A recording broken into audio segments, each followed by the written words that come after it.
There were stories to be told about climate change, and so Oregon is the place where this had to happen.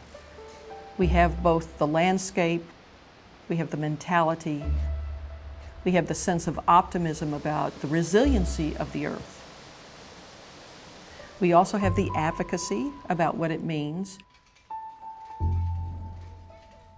So to tell this story here, to begin in Oregon, to look at Alaska and the Pacific Northwest as a place to tell this story, was very important to us.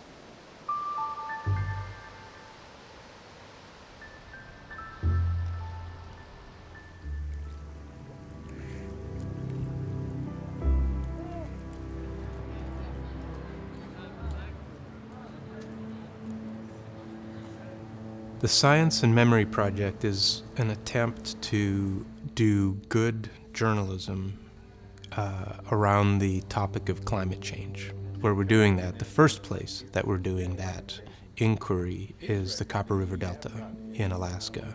It is 4 professors so far, Mark Blaine, Deb Morrison, and Dan Morrison, and myself, taking students to that place to try to do stories in a journalistic manner. Our goal now is to broaden that scope to Oregon and the rest of the planet. It just seemed like the right kind of scene for what we needed to do. And as we got deeper into the project and got to learn more about Cordova and the Copper River Delta, it just seemed a really, really perfect fit for kind of the big idea that we wanted to go for, which was how a community that's very connected to a natural resource, what their perceptions are of that resource and of climate change, and how science and policy work into those perceptions, and how, what that dynamic is really like. I got involved with Science and Memory kind of by accident. I was looking actually at the summer classes one of my professors, Mark Blaine, was teaching, and I noticed that he wasn't teaching any classes, so I just go into his office and I say, "Hey Mark, why aren't you teaching any classes this summer?" And he says, "Because we're going to Alaska." And I say, "I want to go to Alaska." He added me as a writer. I'd worked with him before, and in spring of 2014 we had a prep class, and in July we went to Cordova. Ladies and gentlemen, at this time we do need all passengers seated, seatbelts securely fastened.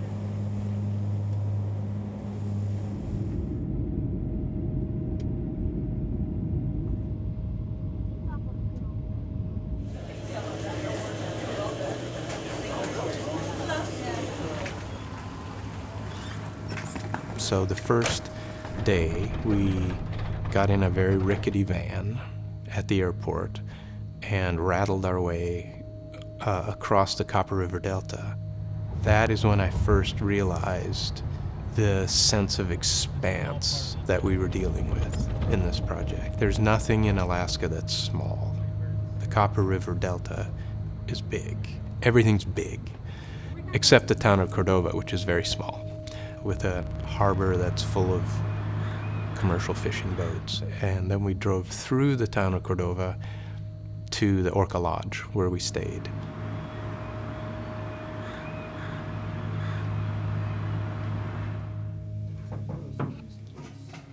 We were living in a 100-year-old cabin, and we had a production space up top. We had our kitchen, we had sleeping areas all around. It became a communal place of productivity. Morning coffee began at 5 a.m., constant cooking and helping each other find those things that we needed, gear calls. What I loved is that all of us, the 23, 24 of us, came together and built a community. And it was a community built on discovery. That's what he's going to get to print tonight. And in terms of staying up. When journalists go into a place, sometimes you're not welcome, sometimes you are. So I think we were all very hesitant and unsure of how the people were going to welcome us there.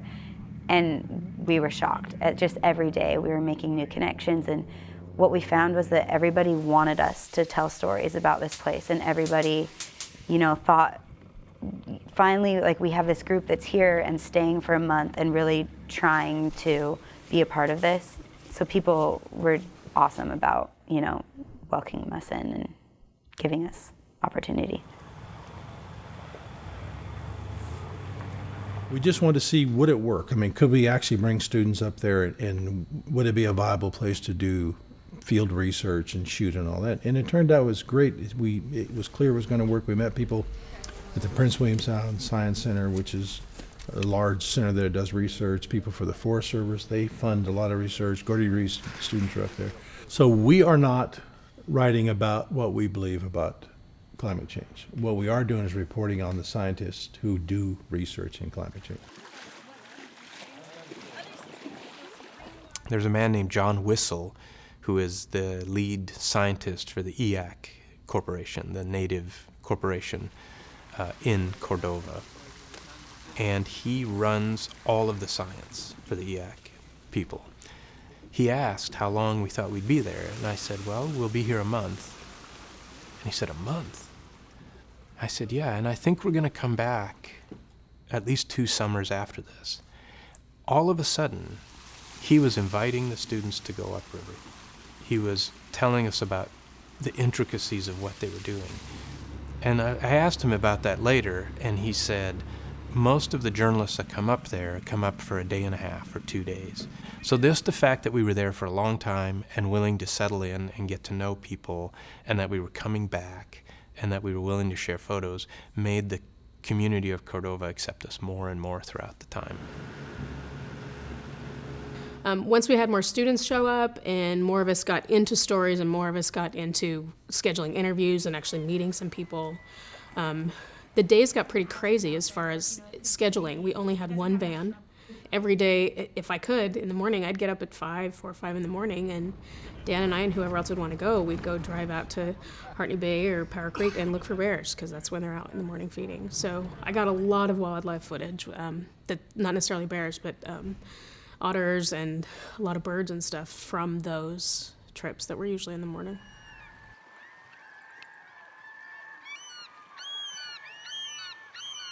My first experience with the whole group in Cordova, I arrived a little bit late. I was about 4 or 5 days late, I think, maybe a week. And so everyone's working really, really hard. We had students waist deep in marshes with, trying to film and do audio with no dry place to put their, bag of gear. It's like, oh, well, find the least wet hummock to put your stuff on. Like little operational details like that. But we were so focused and so engaged on the whole thing that it was like, you could not do that, So it was a compelling place.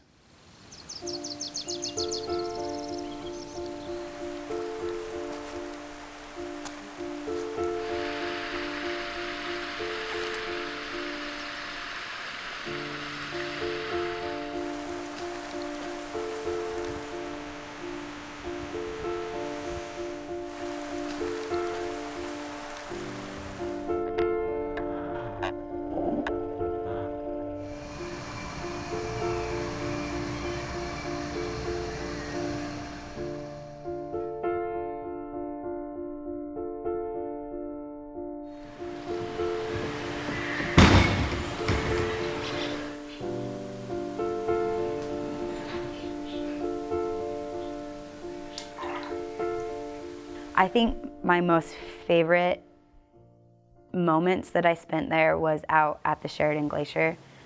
I mean, we went on some days where there was no wind and the water was completely flat, and just, you look out into the ice and the reflection is a kaleidoscope. It's like you're in another universe. We went other days where it was sunny, and so you get a totally different perspective of the light reflecting on the ice, or days where it's rainy and windy. And so I think that was those were my favorite memories, was being out at the glacier.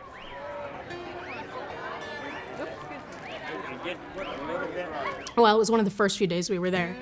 We were coming up on July 4th, and I had read a story about that they do these kelp box derby races, and I didn't know anything about it, but I was talking to the local newspaper editor about it, and she said, oh, Kelly across the street owns one, maybe he'll let you guys ride it.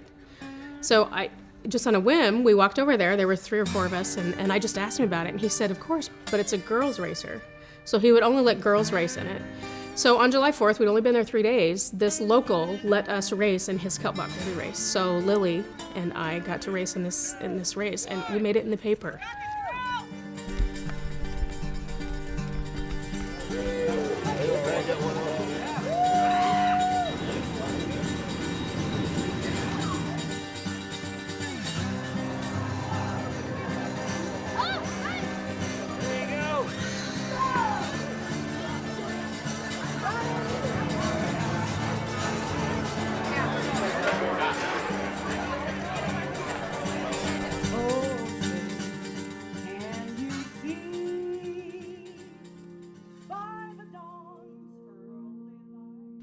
The day we left was really hard.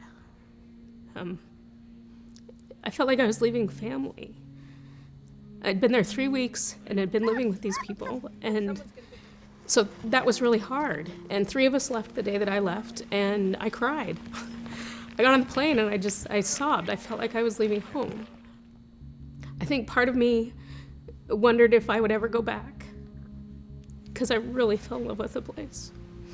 It's absolutely beautiful, and the people that live there are just beautiful and sweet, and they love it.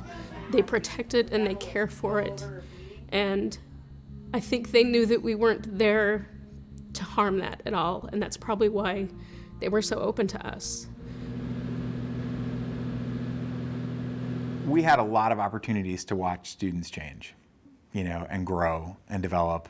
And I don't think this is a boast, but I think that for a lot of the students who went on that trip in 20 years, this is going to be one of the things that they really remember about their college experience, and in such an incredible way, because it is a formative time in their lives, and as young journalists and as strategists trying to figure this stuff out, I think that's it. There's transformation, there's intensity, growth, exploration. That's why I'm there, probably. But adventure, a little bit of adventure.